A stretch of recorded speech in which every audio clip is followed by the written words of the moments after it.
Well, hello everyone. Mr. Sunshine Locksmith Eddie coming to you live down here in sunny South Florida. And have I got a treat for you? What you're looking at right here is the latest in Mr. Sunshine's latest creation here.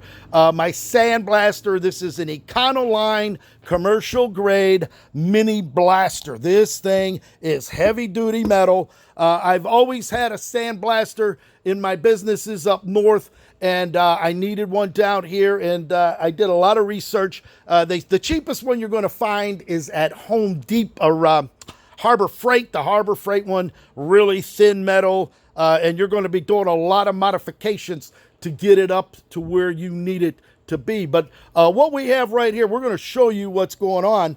I actually found this on online. As a matter of fact, I got it on Facebook Marketplace.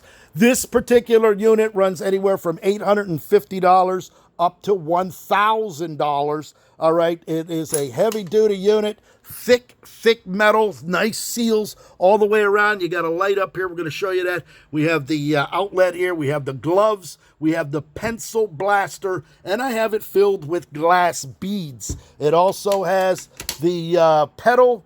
There's the foot pedal. It actually sits on the floor. And then you come down here. It came with a Dayton vacuum cleaner. That's right, Dayton vacuum. Now, when you're doing any kind of sandblasting, glass bead, stuff like that, and if anybody has ever done that, you're going to get a lot of dust. A lot of dust is going to fly. And if you don't have a dust collector, all them glass beads or walnut shells or whatever, it's going to go right down into your vacuum. It's going to clog up that filter, and then eventually you're going to destroy your vacuum cleaner or your dust collector. Well, what I did, I said, you know what? I'm not going to have that problem. I'm going to put one of these dust deputies on. Now, this dust deputy is a top-of-the-line unit. You can pick it up on line for anywhere from 40 to 60 bucks, something like that. And as you can see, it comes equipped. You can buy it. I actually found mine for about $50. They normally sell for about $100. And what you get is a double two 5-gallon buckets. We went ahead. They come with the casters that go on the bottom. They show you how to put those on. But what I did was, since I already had this as a unit, I went ahead and just added a piece of wood to it, cut it in, and made it all one self-contained unit. And now what you do, it's actually the vacuum here. It sucks it through into here. It circles around, drops all of your glass bead or whatever media you're using down into the bottom of this, and then the air circulates back down into the vacuum. But by the time it gets out of this dust deputy, there's going to be no glass beads. There's going to be nothing. Very little, 0.01, if anything like that. Well, and then I put a nice brand new filter down there in that brand new Dayton vacuum cleaner. So we're going to show you what it is. Now, what you're looking at here, a lot of people are asking me what this is. This is the ground. What we have here, as you can see, the dust deputy, anytime you're using this is actually grounded. There's with metal tape that comes down. It lines into here, and then comes right down to that bolt. And then from the bolt, we ran a wire right down to ground. You throw that on the ground, and it'll ground your unit so you don't get any kind of static shock or anything like that. Now, when you're talking about a sandblaster, any kind of sandblaster, once you hook that vacuum up, if any of you know, it's actually going to, well, we got to actually put this back in. I had this out for a test or something else. All right, so when you go ahead and turn your vacuum on, all right, theoretically, when you turn it on, the vacuum comes on, it's plugged in here, and all of a sudden, everything starts sucking. And when you look down in there, you're going to see those, they're going to fly out, and you're going to see the glass bead with so much pressure being sucked up right into it, even before we get started. Well, let me tell you something. What we did was, I said, no, what? I'm not going to be losing all of my glass bead media or walnuts or sandblast or metal oxide.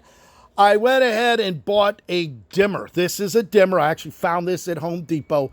And when you go ahead and flip the switch on, we turn the switch on, you can see the thing lights up, but we don't have any vacuum right now. There's no vacuum pressure. That's right. But what we have to do is we have to turn the dimmer on. Now, by turning it on, you can see we can adjust the volume of the vacuum all the way on. There it is, full blast. You can see the media flying around in here. We don't want to have that. We want to turn it down. All right. And by then, now we can go ahead and do our sandblasting in there. You can see how much that's sucked up at full pressure. All right. And by adjusting this, we could just keep a light pressure of vacuum on there as we suck it down into the media after we're blasting it into there. And then we can recycle that. We can just pull the lid off. The lid just snaps right off. And then we can put the media back into the unit after we strain it if there's anything on there. So there it is, Mr. Sunshine Locksmith Eddy with his brand new, or I should say, Econoline mini blaster. It is a heavy-duty unit, top of the line. You can find one on Granger or online. They're around about $850 to $1,000 for the unit. And I actually found this online for $100, so I couldn't pass that up. So we went ahead, hooked the hoses up to it, and installed the Dust Deputy. And there it is. You got one complete unit. I have some extra glass beads down here. I got my vacuum here. Brand new filter in there, so it is ready to go. This is your foot pedal. Over here, we have the gauge. This is the pressure gauge where you can adjust the air pressure, and then it just hooks right into your airline, and you're good to go. So there it is. Pick up that phone at 561-693-8636 live in sunny South Florida.